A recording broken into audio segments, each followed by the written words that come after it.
promesses. Je te cherche, Seigneur. Papa, toi-même, tu me l'as dit, que tu es le Dieu de l'impossible. Accomplis tes promesses.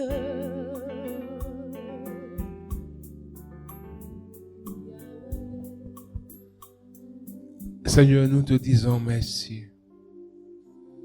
Seigneur, accomplis ta promesse de restauration, toi qui es le Dieu créateur.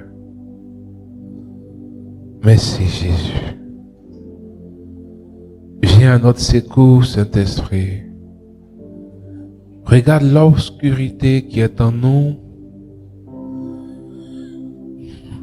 Je veux dire à quelqu'un qui est au milieu de nous, tu as eu cette impression d'avoir un tourbillon sans fin en toi. Comme s'il y avait une obscurité profonde dans ton être. Et ces 1h, 1h15 ont été difficiles pour toi. Je demande au Seigneur de t'apporter son secours. Seigneur, viens nous aider. Viens nous aider. Amen. Comment ça s'est passé?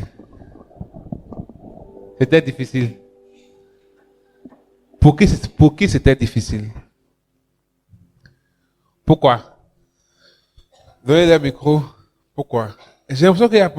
Ah, Stéphanie est là, d'accord.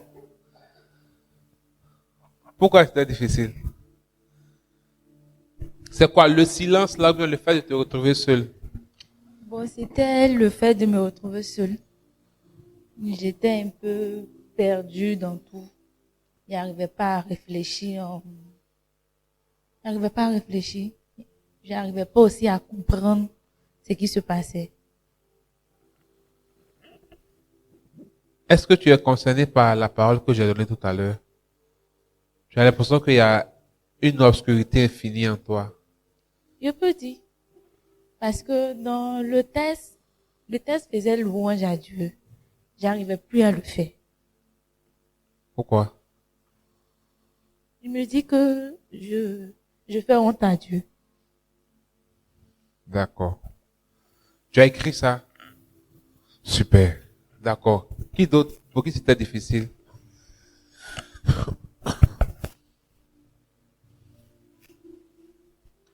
Et donc par là, tu comprends pourquoi tu n'arrives pas à prier.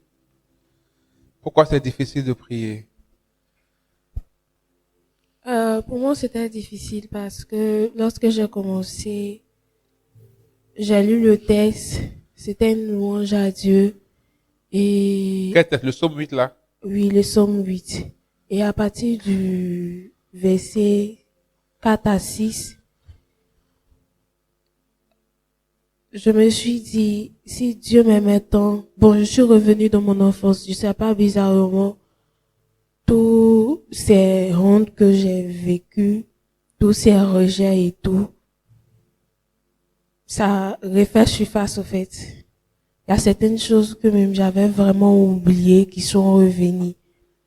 Et je me suis dit, si Dieu m'aimait tant, pourquoi il m'a fait vivre cela? Tu as écrit? Oui. Donc, ça m'a fait vraiment mal. J'ai commencé à coller des larmes. Je me suis dit, mais on est deux. Pourquoi aimer l'autre? Et moi, toujours on me faisait refouler et tout. Donc, ça a été vraiment un peu difficile pour moi jusqu'à ce que je n'ai pas pu lire cette fiche. Je pensais beaucoup. Je me suis dit, est-ce que c'est pas ça qui fait qu'aujourd'hui, je n'arrive pas à exprimer mes sentiments? Je me suis vraiment posé beaucoup de questions. Sans réponse. D'accord. Qui a pu tout faire? Qui n'aura pu tout faire? L'objectif, c'était pas que tout soit fait. L'objectif, c'était que tu vois où tu es bloqué. Parce que si, malgré ça, tu avais pu faire la fiche de bilan, ça allait être faux. Et là, tu n'étais pas dans la vérité avec toi. J'étais sûr que beaucoup ne seraient pas arrivés certains allaient pouvoir y arriver, mais beaucoup n'allaient pas pouvoir arriver. Parce que même les questions du bilan vous ont heurté. N'est-ce pas? Les questions du bilan vous ont aidé. Vous dites, non, mais je suis passé par là. Ou tu penses que tout va bien, tout est normal, mais tu te rends compte qu'à la vérité, il y a beaucoup de choses.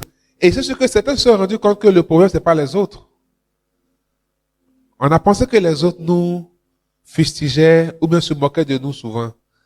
Mais en fait, comme nous-mêmes, on n'apprécie pas ça en nous, on a l'impression que tout le monde voit ça comme ça. Qui s'est empêché de pleurer ou bien de couler des larmes? C'est pas normal. Laisse-le couler. Vous savez, j'ai connu une personne qui un jour a dit, je ne pleure plus. Mais aujourd'hui, les conséquences que je vois dans sa vie, elle est obligée de tout reprendre à zéro. Elle devait être là, mais elle n'a pas pu à cause du travail. Elle est obligée de reprendre à 30 ans bientôt. Elle va reprendre sa vie comme si elle était adolescente.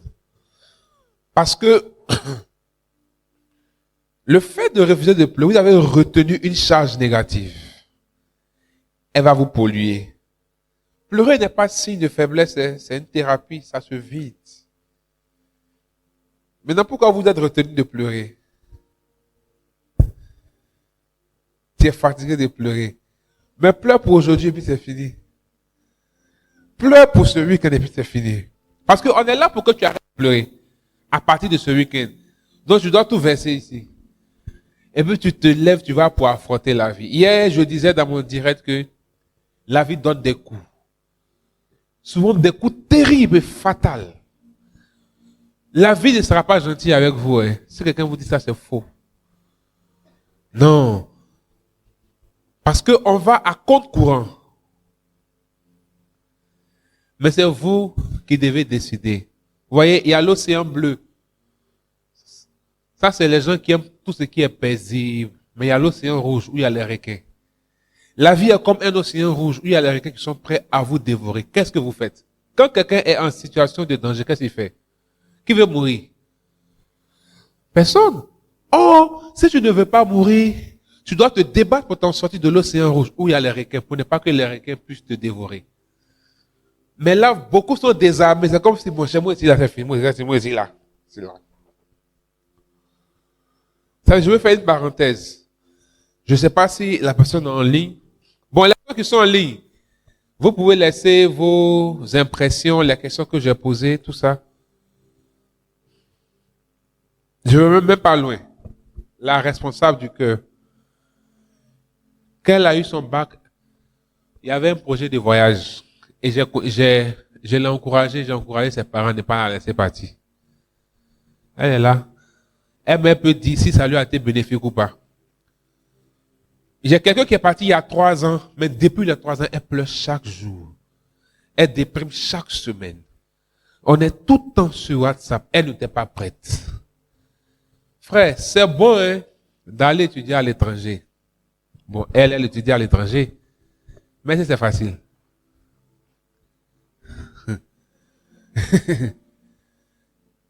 Hein? Elle là-bas aussi. Vous voulez repartir, mais vous voulez rester.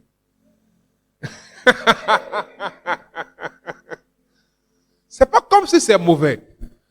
Mais quand tu n'es pas prêt à vivre certaines situations, ne t'engage pas. La vie n'est pas là pour nous sourire ou bien pour nous saluer, pour nous montrer ses jolies dents. Non, elle est là pour nous donner, elle va nous donner des coups. Vos amis vont vous donner des coups. Ceux même en qui vous avez confiance, vos parents vont vous donner des coups. Les circonstances de la vie vont vous donner des coups. Mais qu'est-ce qu'il faut faire? Sur le ring de boxe, chacun veut sortir victorieux. Donc, on doit se donner des coups. Mais quand toi, tu ne peux plus donner des coups, qu'est-ce que tu fais? Tu es KO. Tu sors vaincu. Qui veut sortir vaincu du ring de sa vie? Personne. Donc, on doit donner des coups. Et s'il faut pleurer ici, se décharger son cœur pour avoir la capacité de donner des... Quand vous regardez les films de combat, les dernières scènes sont parlantes. Remarquez bien. Quand celui qu'on appelle le héros, le brave, est en situation de faiblesse, où il doit perdre, il y a toujours un souvenir qui lui revient. Vous n'avez pas remarqué? Comme un feedback. Que le temps de repos de l'année pour comprendre qu'il y a un motif pour lequel je combats. Donc pourquoi toi tu vis, pourquoi tu combats? Quand la vie te met KO, la seule chose qui va te permettre de te lever et de continuer de combattre, c'est ce pourquoi tu te bats.